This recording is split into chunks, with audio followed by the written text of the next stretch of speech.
نحمده ونصلي على رسوله الكريم اما بعد فاعوذ بالله من الشیطان الرجیم بسم اللہ الرحمن الرحیم۔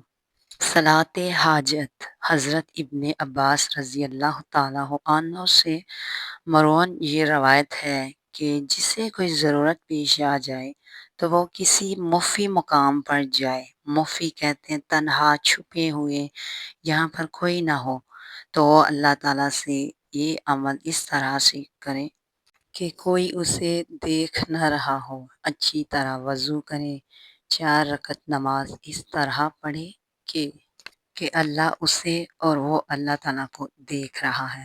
تو سب سے پہلے آپ نے پہلی رکعت میں سورۃ فاتحہ جو ہے اس کے بعد 10 بار سورۃ اخلاص پڑھنی ہے۔ دوسری رکعت میں سورۃ فاتحہ کے بعد 20 بار سورۃ اخلاص پڑھنی ہے۔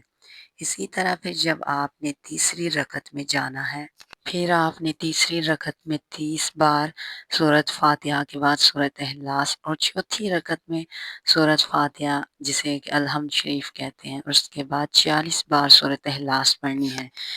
یعنی کہ 4 رکعت اس طرح ہر ایک میں 10 دفعہ سورۃ اخلاص کا اضافہ کرنا ہے۔ تو اس طرح 40 مرتبہ، ایک دفعہ 10 مرتبہ، دوسری میں 20، تیسری میں 30 اور چوتھی میں 40۔ سورۃ فاتحہ کو ایک دفعہ پڑھنے کے بعد اس کے بعد ایسے 10 کے گیپ سے آپ نے چاروں رکعت میں سورۃ اخلاص کو بڑھاتے جانا ہے۔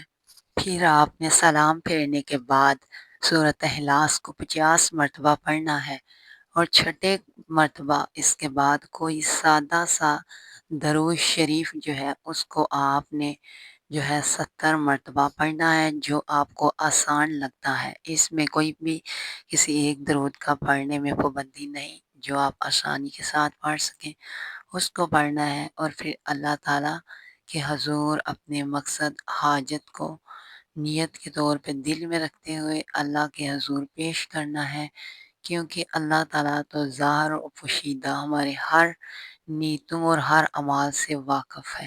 تو اس طرح ہماری جیسے ہی 4 رکعتیں پوری ہوں گی، آپ نے اللہ تعالیٰ سے جو ہے یہ حاجت کے 4 نوافل پڑھ کے خشوع و خضوع عاجزی انکساری کے ساتھ دعا کرنی ہے، تو اللہ تعالیٰ کی رحمت جوش میں آئے گی اور آپ کی ہر دعا قبول ہوگی۔ 7ویں نمبر پر آپ نے لا حول ولا قوت الا باللہ العلی العظیم 70 مرتبہ یہ آپ نے تسبیح کے دانوں پر پڑھنا ہے۔